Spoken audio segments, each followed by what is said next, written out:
প্রিয় দর্শক, আজকে চলে আসলাম বিদ্যুতের মিটারটি নষ্ট হয়ে গেছে। আপনাদেরকে দেখাবো এখান থেকে লাইন নেওয়া হয়েছে, কয়টা বাল্ব রয়েছে। একটা বাল্ব আপনারা দেখতে পাচ্ছেন, একটা বাল্বে দেখেন বিদ্যুৎ এখানে লাইন নেওয়া হয়েছে। এটা চার্জারের লাইন, চার্জে দেওয়ার। একটা ফ্যান রয়েছে, একটা লাইট, একটা ফ্যান, এবং ফ্যানটা কোথায় রয়েছে সেটা দেখাচ্ছি। আবারও দেখা যাচ্ছে একটা ফ্যান, একটা বাল্ব, মোট দুটো বাল্ব হলো, দুটো বাল্ব। এখানে লাইন, চার্জে দিয়েছে মোবাইল, সেই বাল্বটি দেখাচ্ছি। দুটো বাল্ব হলো এবং এখানে লাইন রয়েছে, এখান থেকে আরেকটা বাল্ব। মোট তিনটা বাল্ব এবং তিনটা ফ্যান, আবারও ফ্যান, মোট তিনটা ফ্যান এবং তিনটা লাইট। আরেকটা ফ্যান রয়েছে আরেক রুমে, চারটা ফ্যান চলে, ছোট ফ্যানগুলো এবং লাইট আরেকটা, চারটা লাইট। এখানে লোকজন তেমন একটা থাকে না। এখানে আপনাদেরকে দেখানোর চেষ্টা করছি, অবশ্যই আপনারা দেখতে থাকবেন এবং আমাদের সাথে থাকবেন। বিদ্যুতের সমারোহ এবং বিদ্যুতের যে অবস্থা, সে অবস্থা অনুসারে আজকের ভিডিও করা। আপনারা দেখতে পাচ্ছেন বিদ্যুতের বিল কত আসছে, দেখতে থাকুন। তাই চলে ইসলাম, এবং এখানে বিল দেওয়া হয়ে গেছে জুলাই মাসের, জুন মাস। আপনারা দেখতে পাচ্ছেন বিল এসেছে 2556 টাকা, আর ওয়াট ফুরাইছে 75 আগে ছিল, এবং 85 ওয়াটে এত বিল, এটা মেনে নেওয়া অসম্ভব ব্যাপার। বিলটা অনেক বেশি এসেছে। এটা কেন? যদি জরিমানা দেওয়া হয় তাহলে আরও বেশি লাগতো।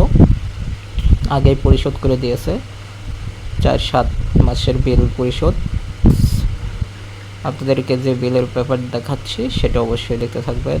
বিল নাম্বার 101201239298028061, এটা বিলের নাম্বার। এই নাম্বারটিতে বিল দেওয়া হয়, এই নাম্বারেই বিল পরিশোধ করতে হয়। আপনারা দেখতে পাচ্ছেন এখানে অনেক বিল করা হয়েছে।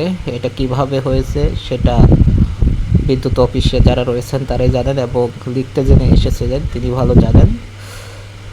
আসলে এভাবে মানুষকে দিনে দুপুরে ডাকাতি দেওয়া, এটা একটা অসম্ভব ব্যাপার।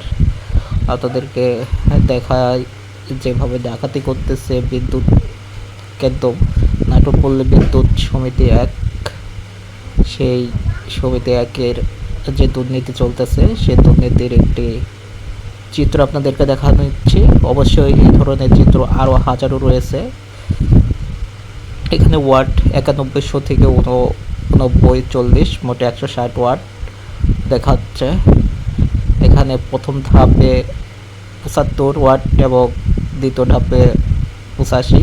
এটা কিভাবে কি করছে সেটা আপনারাই জানেন, বাকি ছিল না। তারপরও দ্বিতীয় ওয়াট পর্যন্ত নিয়েছে, এবং ভ্যাটটাও বেশি নিয়েছে, অতিরিক্ত ভ্যাট হয়েছে। বিদ্যুতের দাম বাড়াইছে ঠিক আছে, 1% কত বাড়ে সেটা সকলেরই জানা, কিন্তু এখানে অনেক বৃদ্ধি পেয়েছে। আপনাদেরকে দেখানোর চেষ্টা করতেছি, আপনারা অবশ্যই দেখতে থাকবেন।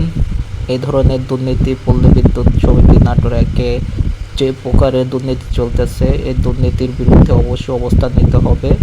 সরকার অবশ্যই পদক্ষেপ গ্রহণ করবেন, এবং সরকারের দৃষ্টি এবং পুলিশের দৃষ্টি আকর্ষণ করছে। মিটারে দেখেন বিদ্যুৎ চলে গিয়েছে, বিদ্যুৎ চলে যাওয়ার পরও আপনারা দেখতে পাচ্ছেন মিটারে চাকা ঘুরতেছে, মিটারটা অটো হয়ে গিয়েছে এবং মিটারে সমস্যা, যার কারণে বিলও বেশি উঠতেছে। মিটারটি চেঞ্জ করা উচিত এবং চেঞ্জ করে দেওয়া উচিত ছিল, কিন্তু কর্মকর্তারা যিনি লিখতে আসেন তিনি করেন নাই, তিনি জরিমানা সহকারে নেওয়ার চেষ্টা করতেছেন, যার কারণে বিদ্যুতের এই মিটারটা চেঞ্জ করে দিচ্ছেন না।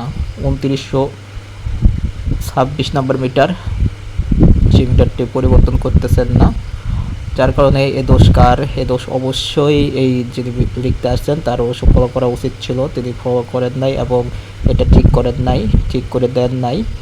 দরিদ্র পরিবেশকে, দরিদ্র মানুষকে এভাবেই কষ্ট দিতেছে পল্লী বিদ্যুৎ সমিতি নাটোর 1।